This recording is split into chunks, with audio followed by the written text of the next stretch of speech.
wonderful people. Hello, wonderful people. My goodness. Sorry about that. I just saw some things on my device, some ants, and I was wondering how they got there. Hello, wonderful people. This is Musings of a Sanguine Christian Woman, and I want to talk about how a man loves versus how a woman loves. And I think that we both, and when I say we both, I mean men need to understand how women love, and women ought to understand how men love. And I think I can't help but believe that women are usually the ones that need to understand how men love. So I was just having a conversation with somebody, and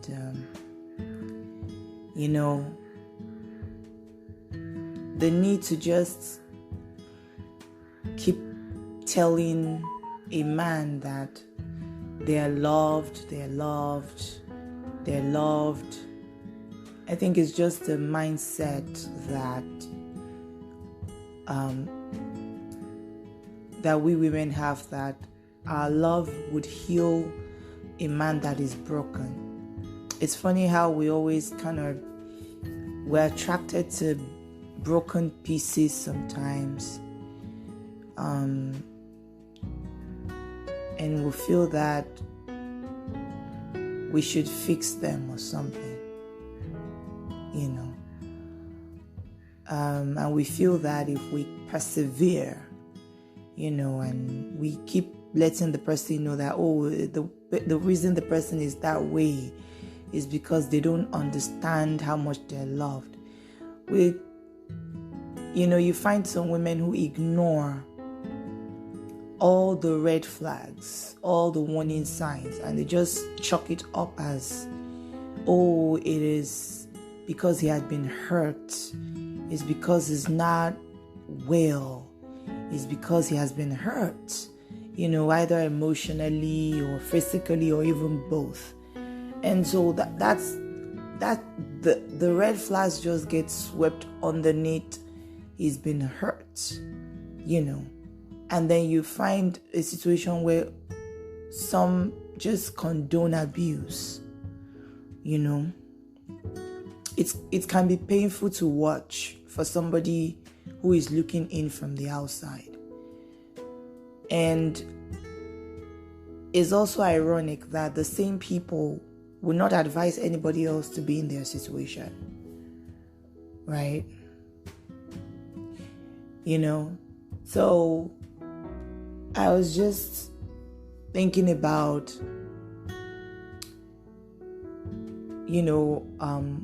women will give up on, we have dreams, we have goals, we have visions. And I was just thinking, which was what got me to even start this, which got me to the mic to talk about this, is that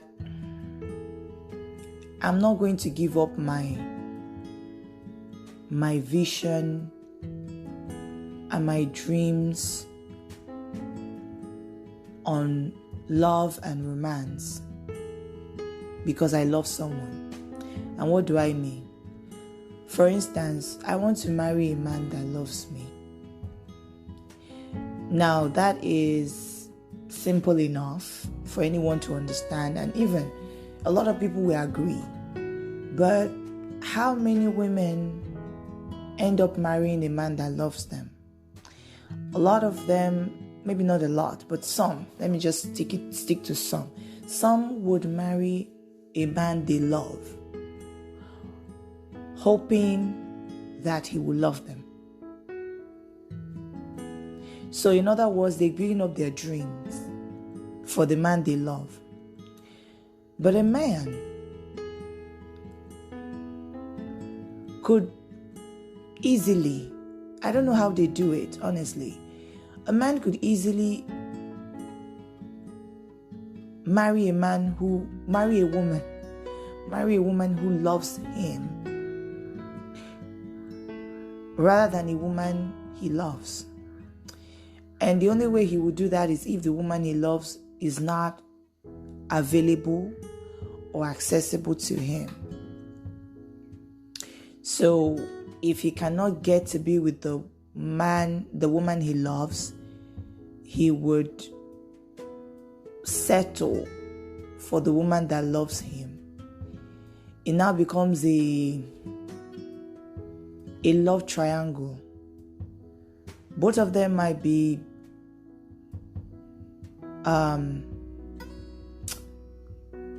it's just like Rachel, Jacob, and Leah. I think Leah married a man she admired, if not loved. The Bible didn't say that, but she was always talking about how she named her children was always about, oh, maybe now he will love me. Maybe that I've given him sons, he will love me. But it never happened, Well, maybe later it did, but again, the Bible didn't mention that. But at some point, she learned to accept love from where she could really get them, which was the love of her children, and most importantly, the love from God. I think her pursuit to gain her husband's love, I'm talking about Leah now, or Leish. Like my father would say, my dad insists that is Leish, and Leish I will call it, but y'all call it Leah. So Leish, and it makes sense because in Hebrew, Rachel is not Rachel, is Rachel. So, yeah. The names are a bit more throaty to pronounce than how we pronounce them. It doesn't sound like sweet around the mouth. It sounds like you are crunching on something. Leish, Rachel. So, it's safe to say that her children came second place after Jacob, because she didn't name the child based on the characteristics of the child. And it's interesting to note that she was the one who named her children. Like, you now wonder, is it that because Jacob doesn't care, or because that's the custom? I would rather think it's the custom for a woman to name a child, and not because the father was just not that interested in the children.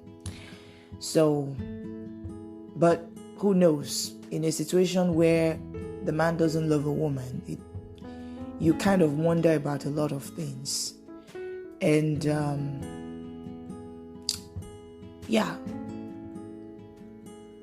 there is also the part where she didn't name the child, and that's what I'm saying. Like, she named the child based on what she desired from her husband, rather than, so the children were just like for her, a vehicle to getting her husband's love.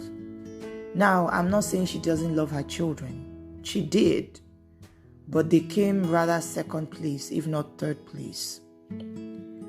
And it's a reflection, really. Like when you now begin to watch these tribes, because from generation to generation, the foundation of a child will be unfolded like a tapestry. So you see the way they behave, how they act, and you sometimes wonder, like, what are they angry about? So maybe their parents, their founding fathers restrained, or their tribe fathers, by the name which they are called, like Reuben, like Simon, Levi, Issachar, and so on, like those people, they kind of internalized whatever the negativity that might have been around them at that time, and it's now unfolding in the lives of their children and their children's children and their children. Like, you're just seeing patterns of dysfunction playing out as the generations come and go.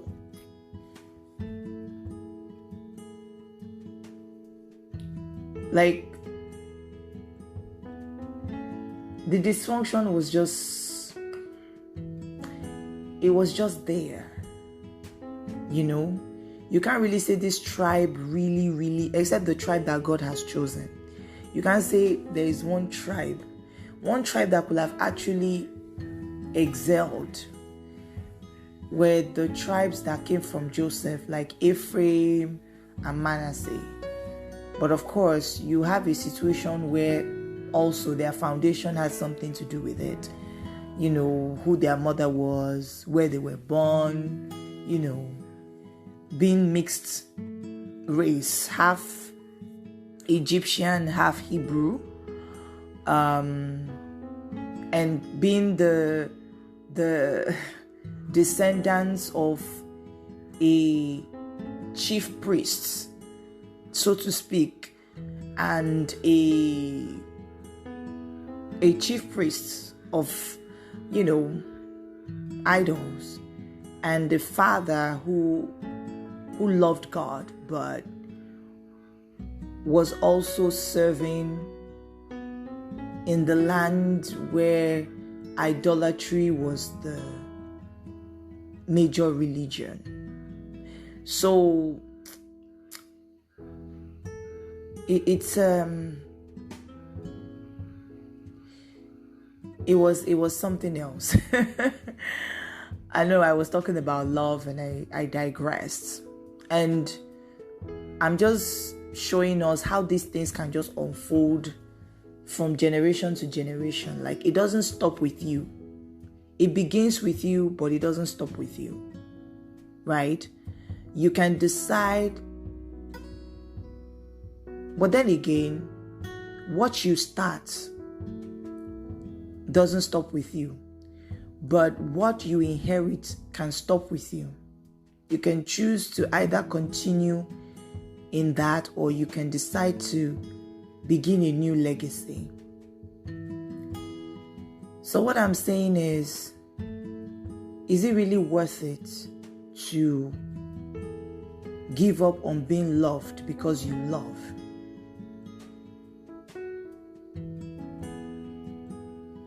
The question has often been asked, what do you prefer? Do you prefer to marry someone you love, or do you prefer to marry someone who loves you? And I think it depends on individuals. Personally, I want to marry somebody who loves me. I'm somebody who responds to love, right? So I'm very confident in God that when I'm loved the way I need to be loved, I will automatically love the person. And, it's just me following by example, right? However, marrying somebody you love means that there'll always be that doubt there. Even if they claim to love you, even if they do love you, it might not be as much.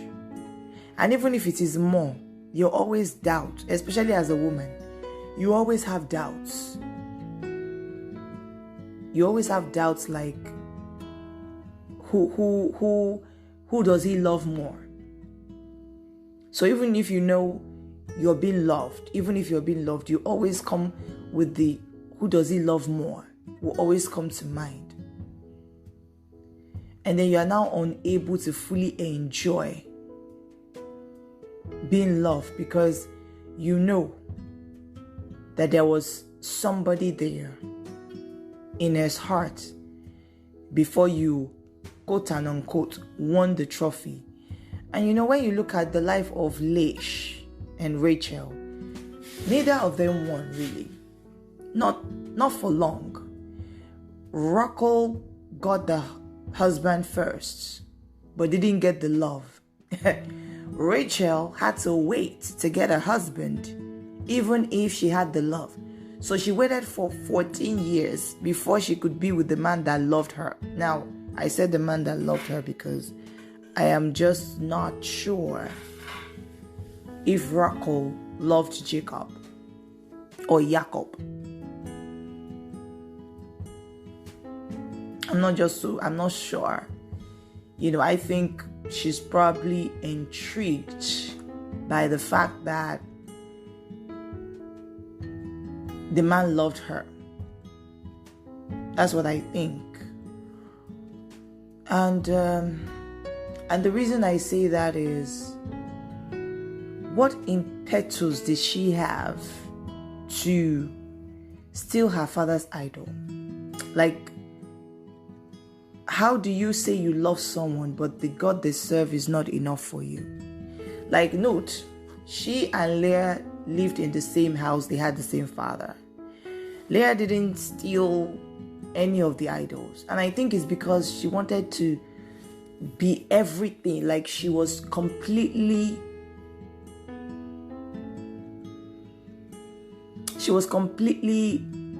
enamored by her husband. So she wanted to, learn everything he learns, love everything he loves, so that he can notice her. So obviously, if he doesn't like something, she would not do it. But Rachel knew she was loved, so no matter what she did or does, she knew her husband will forgive her because he loves her. So in a way, I think she was spoiled, but she was not responsible with the love she had, because apart from the fact that she stole her father's idol, rather than being devoted to the God of her husband, she came into the marriage competing with her sister. So she had the husband. When she had the love, but not the husband. And then when she had the husband, she was obsessed with having the children. So I kind of wonder, like, she didn't exactly want children because, for the children's sake, she just felt that, why is her sister having children and she's not? So did Jacob get what he wanted? He loved, but I don't think Jacob was ever loved the same way he loved. Oh, he was, but it wasn't from where he wanted it. And it reminds me of what one of the characters in a novel said. And the novel is written by Mitchell Mackney Hammond. And it's called The Last 10%. My God. If you're a black woman, you ought to read it.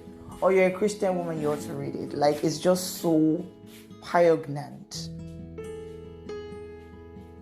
if you may. Like, it was just so poignant. Very,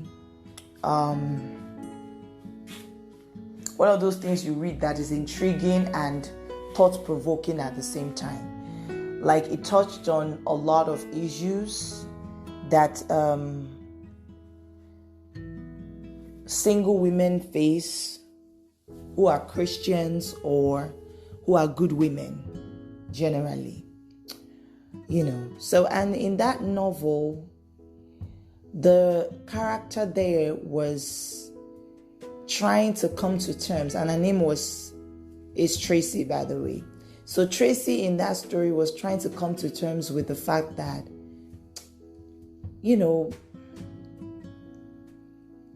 she kept falling for the men who didn't really love her, right? And then she had a man who loved her, but he wasn't her type. And so they were friends until, fortunately, the man actually,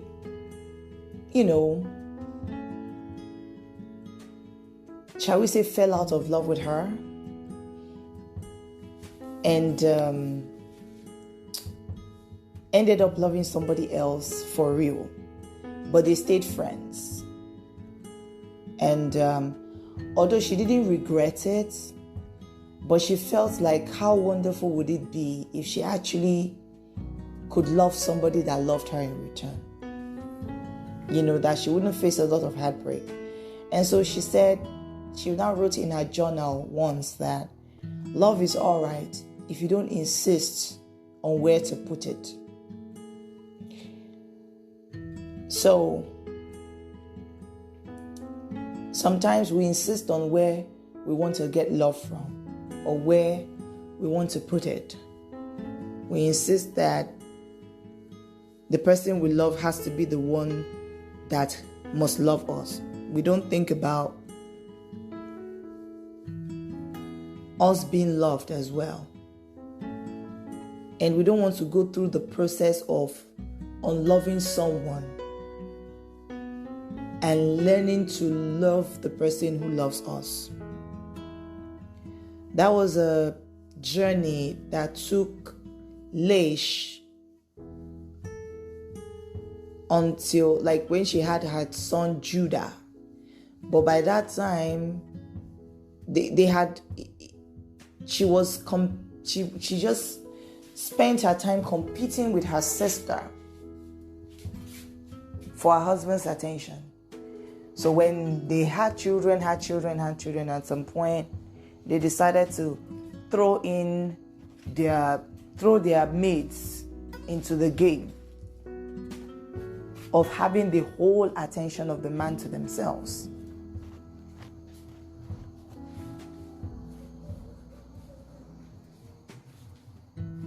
Rather than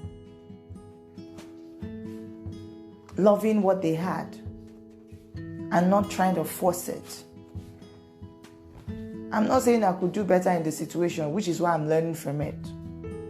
I don't want to find myself in a situation where, I'm chasing a man's attention. So I'm not going to be the Leah in that story where I go for just a man because I love him. No, I'll go for somebody that loves me.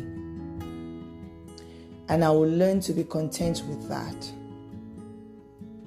Because at the end of the day, I cherish happiness. I cherish peace.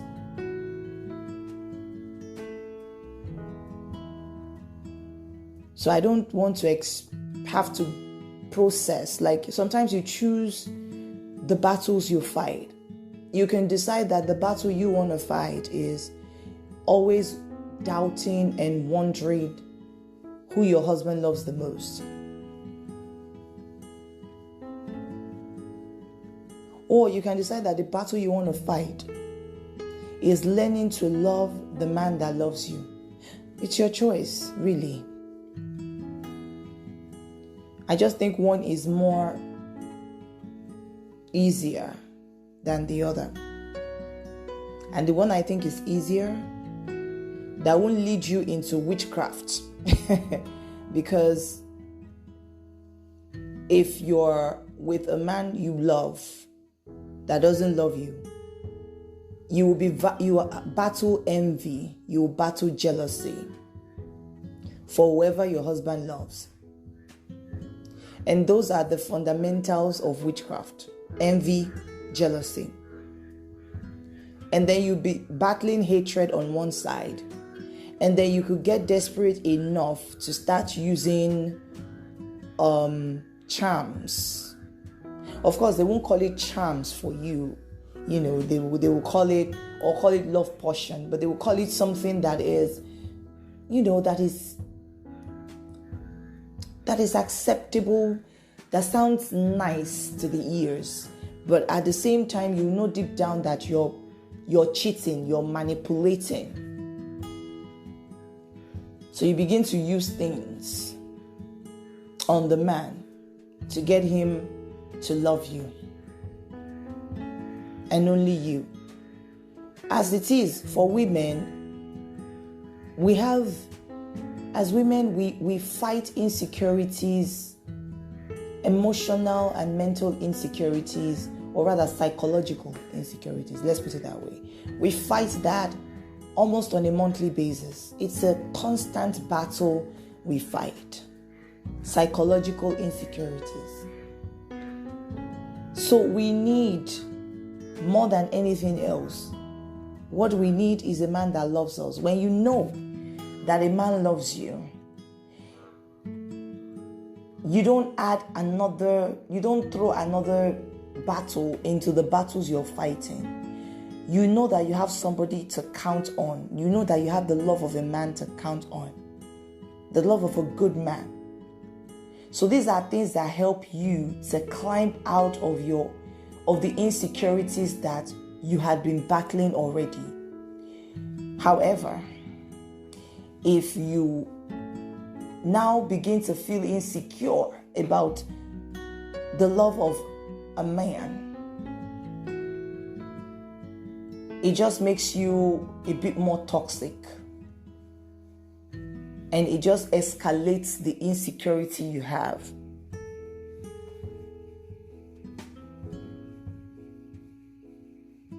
So I'm just trying to highlight to you the differences between marrying the one who loves you and marrying the one you love as a woman.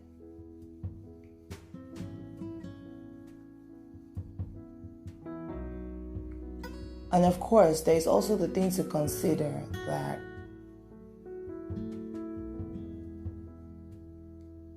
giving up your dreams for marriage, or to be with the man you love rather, it's not always a good idea, because it's one might lose on both ends. But the sacrifice will be worth it if you are giving it up for a man that loves you, because you've seen the sacrifices he has made just to make you happy, just to make you comfortable, you know. So for you, giving up something for him will be worth it.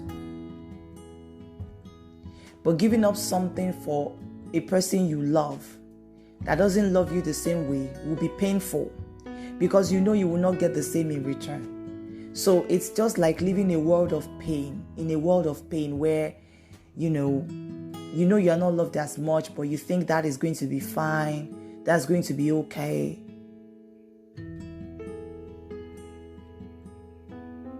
Don't do that to yourself. Don't do that to yourself. We women would like to convince ourselves that we can handle it. You know, we can handle it. Then we get into it and we're like, no, we can't handle it. You know, a lot of women who've had children, if they can do without the pain of childbirth, the pain of labor, they would gladly.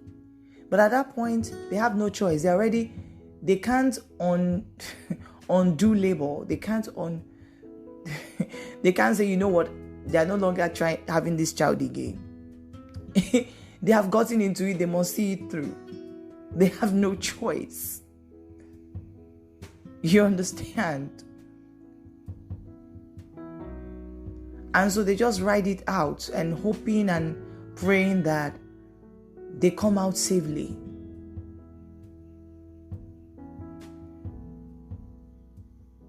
But with marrying a man that doesn't love you but you love him, is like being in a continuous, like being in an unending session of labor pain. Like it's like you're trying to birth love by yourself, but the person you need to birth that love with you is not there. So you're there in constant pain to birth love, but the midwife is not there, and you can't birth the love by yourself. So you're there in constant labor pain of love.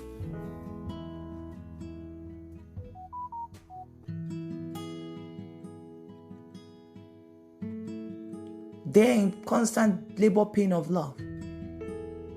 So you either continue in it or you get out. You cut your losses and you get out. At least in this case, you can get out. But some women would think, let me bear this pain a little more. Let him bear this pain a little more. Maybe he will change his mind. Maybe if he sees how much this is hurting, he will step in.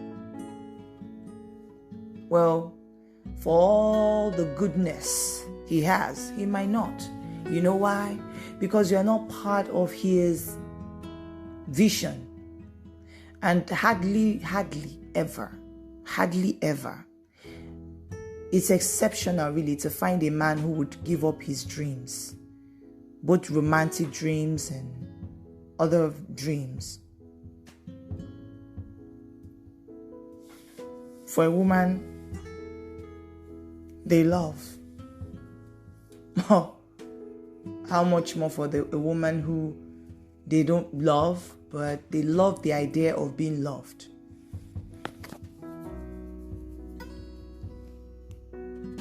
So you might be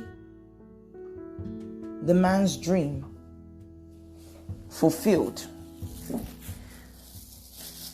But is he your dream fulfilled?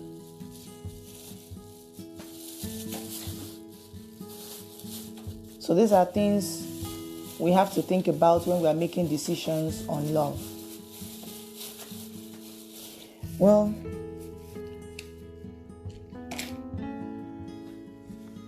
the Bible does say God is love. And the Bible says love God with all your heart, with all your might, with all your strength. Truly, if we can do that, a lot of the love issues, the relationship problems that people fall into, will bypass them. Remember to guard your heart with all diligence, for out of it flows the issues of life. Shalom.